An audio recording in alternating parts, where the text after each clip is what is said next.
Yan, good morning guys. Good morning. Sa araw na ito guys, mag-change oil tayo, mag-change oil, okay? Medyo pasensya na kayo dahil maingay dito sa daan namin, okay? Malapit kasi kami sa highway. Change oil ko yung sa likuran ko na sasakyan guys, yung sasakyan namin. At due for change oil na talaga yan dahil more than 3 months na po ang oil niya, okay? Yan po ang kapila ko sa inyo, yung mga gagamitin natin guys, okay? Maraming salamat sa inyong lahat guys, okay?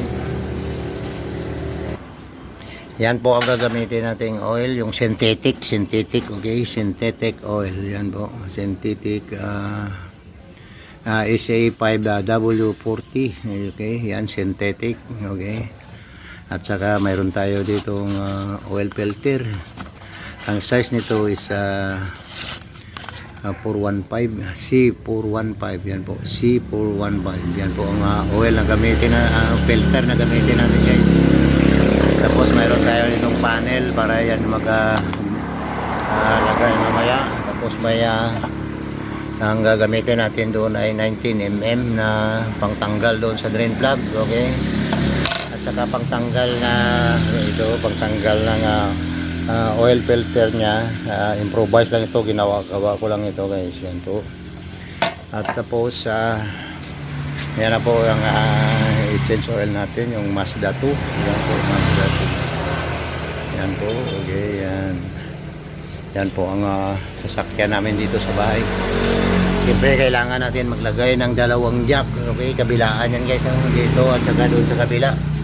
Sa kabila, mayroon din siya. Yan, may kabilaan ang paglagay ko ng jack para mahang at makapunta tayo sa baba dahil siyempre basta kotse po yan mababa yung harapan dito, so kailangan jackan, okay, para makapunta tayo doon sa loob. Mamaya naglagay din ako ng ganyan karton at saka itong lalagyan ng oil, yan po.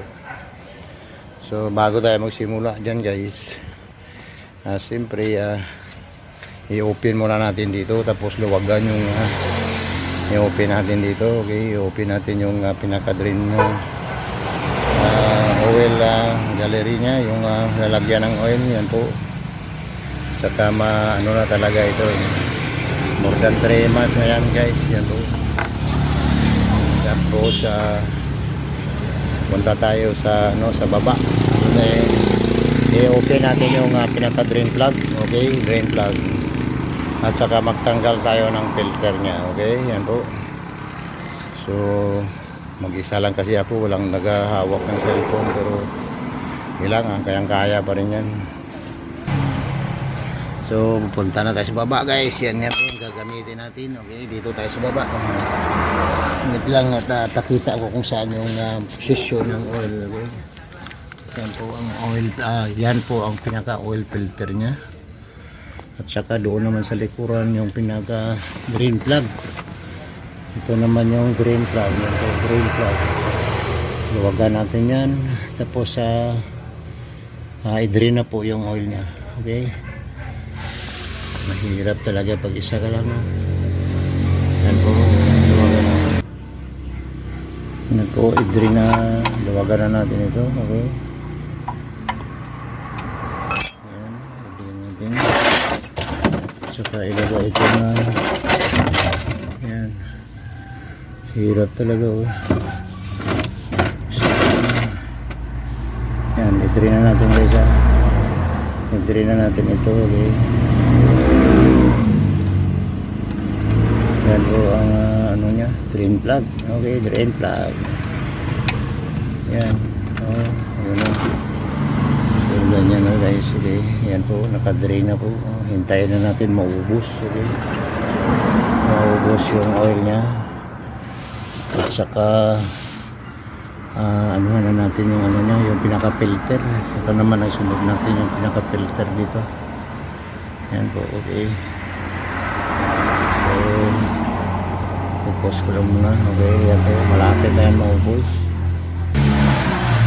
Yan, i-drain lang yan hanggang maubos yung puro ng oil. At saka ito naman guys, ang tanggalin natin itong pinaka-filter. Hirap kasi hindi walang taga-camera. So escape ko lang muna dito. Ang ipakita ko na lang guys pag matanggal ko na po. Okay. Guys, natanggal ko na yung ano niya, filter. Ayan po, tingnan natin dito. Pinapa ano ko lang yan para maubos yung oil na matulo. Ayan, patuluin mo na. Ito yung pinaka-filter niya. Ano? Ito na yung pinaka-filter niya kanina. Ayan po, okay, yan. Ayan po yung pinaka-filter niya. So, ang numero is, yan o, numero niya. C415, okay, C415 oil filter. Yan po ang size ng filter niya. So ilagay na natin yung bago. Okay, yung bago na naman ay nandoon pa. Okay, okay, ito naman yung bago.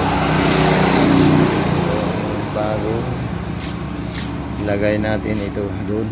Okay, so bago ilagay yan,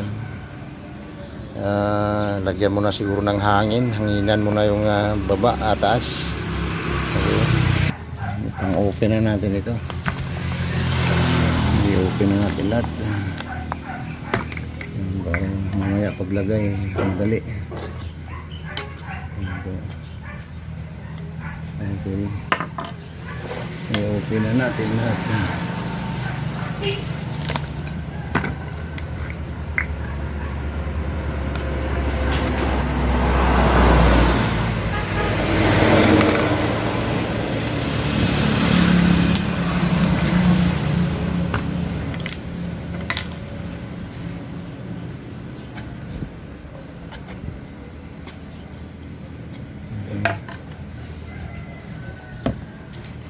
Apat na 4 liters talaga guys ito, 4 liters.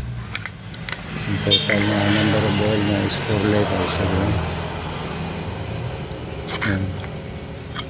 4 liters. Tapos ito ang pinaka oil filter nya. Okay, so lagyan din natin ang oil ito kunti, yung lips ng filter. Okay, ito lagyan natin kunting arulak lang yan guys. Itong pinaka-lips niya po, itong pinaka-lips, lagyan natin ng kunting oil para sa sunod na magtanggal tayo ay hindi mahirap tanggalin, no? Para dapat may ano yan dyan. Yan, ganyan lang, okay? Lagyan mo ng kunting oil dito. Okay, yan po. Pwede rin lagyan mo dito dahil nakatayo naman ito magkabit. Pwede ka magdalagay dito ng kunti, okay? Yan, lagyan mo yan, okay? Yan, ganyan. Pero nakatayo, pero kung nakaano siya guys, kung nakaano siya yung nakahiga, hindi pwede, dapat kailangan sa nakatayo lang pwede yan lagyan ng oil, okay? Pero pag nakahiga, kasi kung minsan yung nakaganyan siya, okay, nakahiga, hindi pwede dahil ano yung oil matapon, okay? So pag nakahiga, okay lang. Okay, so ilagay na natin yan doon, okay? So yan na po ang lalagyan ng oil. Okay, ilagay ko na ito. Ayan, ganyan. Mali lang na trabaho ito. Yan po, tapos higpitan lang. Okay. Ayan, ganyan. Kahit kamayin mo lang ito eh. Ayan guys. Pag kamay mo ay kamaong bakal, yan pwede kamayin. Isunod natin yung ano niya, pinaka drain plug, ibalik ko, okay? Yung pinaka drain plug. Yan po, ibalik na natin ito, pinaka drain plug. Yan, higpitan lang, higpitan, okay? 9mm yan guys, 9mm, okay? Higpitan. Yan po ang pinaka drain plug niya. Higpitan lang yan ang gamit, okay? 19mm, yan po ang higpit. Higpitan natin. Yan, dapat hindi masyado kahigpit dahil masira po yung thread. Okay, yan po, normal ang pag-higpit natin dyan. Ito, higpitan ko na lang dahil mahirap pag walang humahawak ng camera. Okay, so dito na tayo guys sa taas. Yan, sa taas na tayo. Maglagay tayo ng yan ang panel na ilagay. Tapos, ano na yung oil. Okay, ano na, yan. Lagay na natin 4 na litro. Okay, 4 liters yan. Yan ang standard ng oil niya dyan. 4 liters talaga. Sukat na yan dahil palagi ko rin ito gina-change oil. Ako lang nag-change oil nito. Okay. Yan po, 4 liters.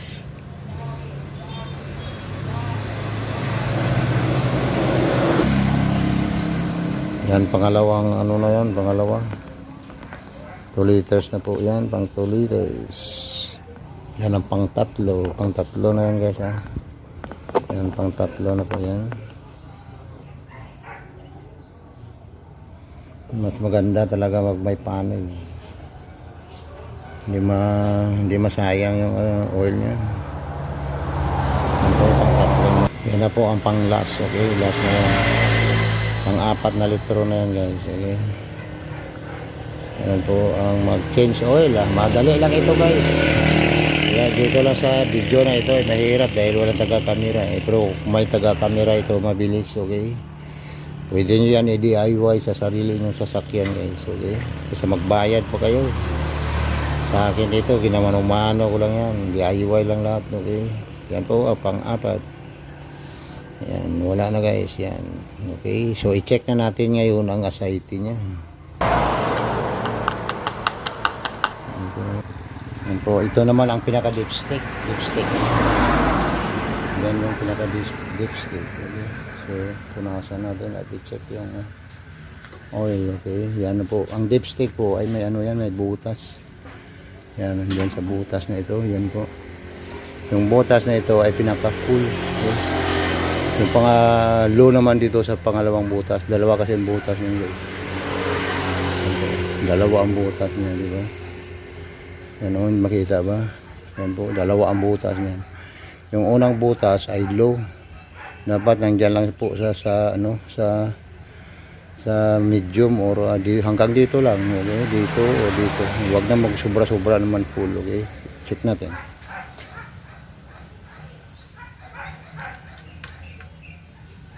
Yan po, ma-check natin. Okay. So, ang oil na po ay tama-tama lang talaga. Oh. Yan. Tama-tama lang talaga guys sa butas. So, yan ba? No, makita ba dyan? Hindi nyo siguro makita. But ang oil niya po ay dito talaga. Oh. Sa pangalawang butas. Guys. Oh, yan po. Pangalawang butas. Yan po. Okay. So, yan po mag-check. Okay. Yan ang pinaka-full niya.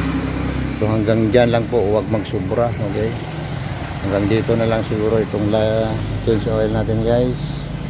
Hanggang dito na lang ito at okay na ito, okay. So pwede na yan i-start, okay. At tingnan sa baba kung may nagalik. Yan po at so ano na yan yung common sense na yan nagagawin, okay. Yung panda rin siya tapos i-check kung may mga leak doon yung ginawa sa baba, okay. Bago i-travel, okay. Yan po, maraming salamat sa inyong lahat, okay. Yan po, thanks for watching at magandang araw sa inyong lahat, okay.